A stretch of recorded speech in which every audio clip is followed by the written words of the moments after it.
musée égyptien du Caire, Ide retire de la corrosion accumulée pendant des siècles sur une statue d'Osiris, le puissant dieu associé aux crues du Nil.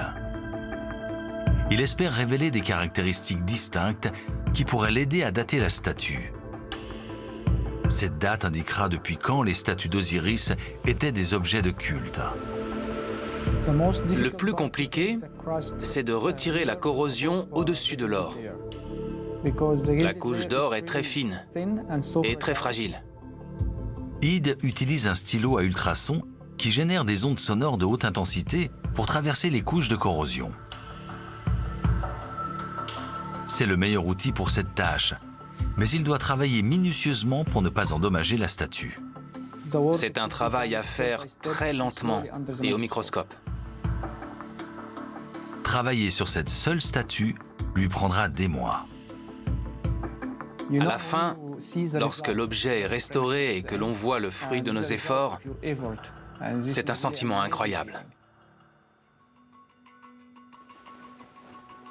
Ide ne peut analyser correctement une statue que si elle est complètement exempte de terre et de corrosion, comme celle-ci. Les indices sur l'origine de cette magnifique statue se trouvent dans le métal lui-même.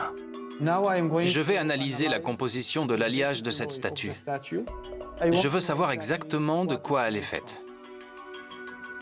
Le bronze est un alliage, un mélange de différents métaux. Ide va comparer ce bronze avec une base de données composée de statues dont ils connaissent l'origine.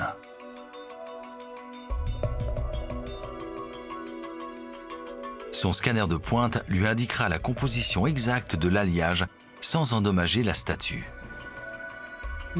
Ces deux lasers doivent être alignés pour lancer l'analyse. Ils doivent former un seul point. Je vais déplacer légèrement la statue. Maintenant, on peut lancer l'analyse. Le scanner envoie des rayons X sur la surface et enregistre l'énergie dégagée par les atomes.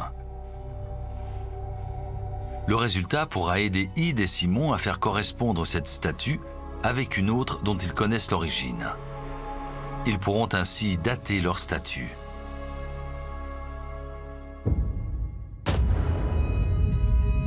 Sur la rive ouest du Nil, à Der el-Bahri, Patrick examine des morceaux de sarcophage trouvés sur un terril. Ils proviennent de l'un des tombeaux au-dessus d'eux. Parmi des centaines de tonnes de roches, nous découvrons ces magnifiques morceaux décorés. Ça nous indique que c'était une région très riche et que le propriétaire du tombeau était une personne très importante.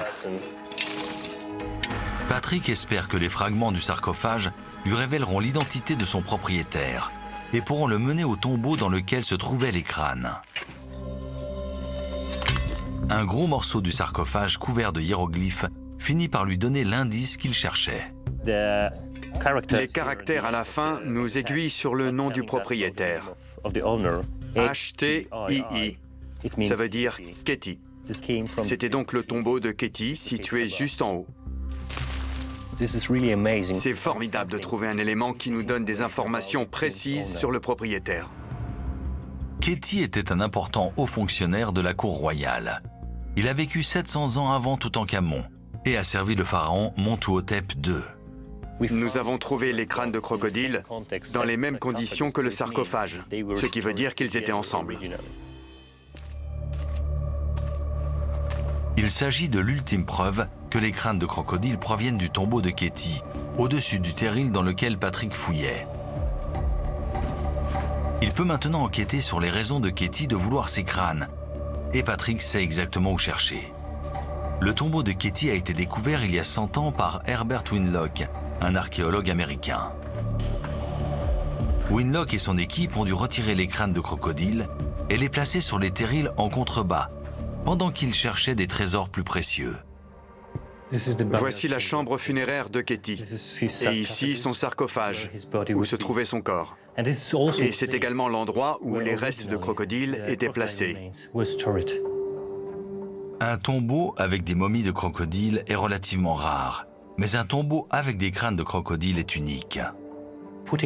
Ces têtes de crocodile du Nil placées à côté du corps de Kéti pourraient être liées au fait qu'ils croyaient pouvoir prendre leur forme dans l'au-delà.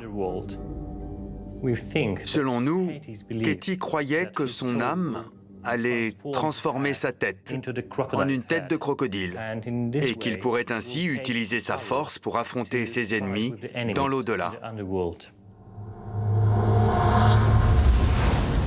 Selon la théorie de Patrick, Kéti croyait avoir besoin des têtes de crocodile dans son tombeau pour son voyage dans l'au-delà.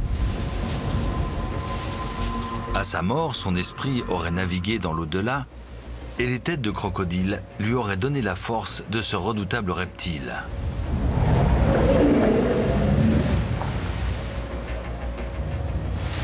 Avec cette force supplémentaire, Kéti croyait pouvoir vaincre les ennemis et les démons rencontrés sur son chemin. Pour atteindre les champs d'Ialou et y vivre éternellement.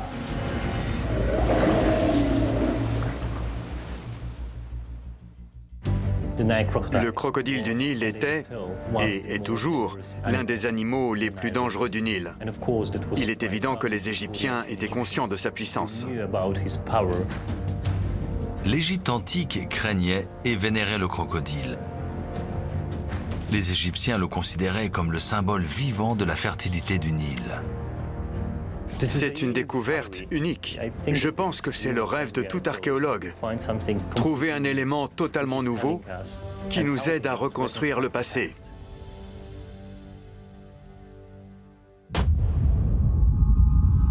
Au Caire, Ide et Simon ont terminé de scanner la statue d'Osiris, le puissant dieu associé aux crues du Nil. Ils espèrent que la composition exacte de l'alliage de bronze leur donnera un indice sur son origine. Selon les résultats, la composition de l'alliage est de 80% de cuivre, 2,3% d'étain et de 18% de plomb. Simon et Ide font une recherche dans la base de données mondiale pour trouver une statue d'Osiris avec la même composition. Ils trouvent une correspondance avec une statue datant de la 21e dynastie. C'est une preuve que leur statue date d'environ 1000 ans avant Jésus-Christ, entre les règnes de Toutankhamon et de Cléopâtre, 1500 ans après la première apparition d'Osiris dans la mythologie égyptienne. Pour confirmer cette date, Simon et Ide vont recouper leurs résultats à l'aide d'une technique très différente. Examiner le visage d'Osiris. Dans l'art de l'Égypte antique, les statues des dieux étaient basées sur le pharaon de l'époque.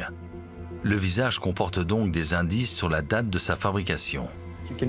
La représentation officielle d'un roi est un bon critère pour dater les statues. Le roi, les autres individus et les dieux ont tous le même visage.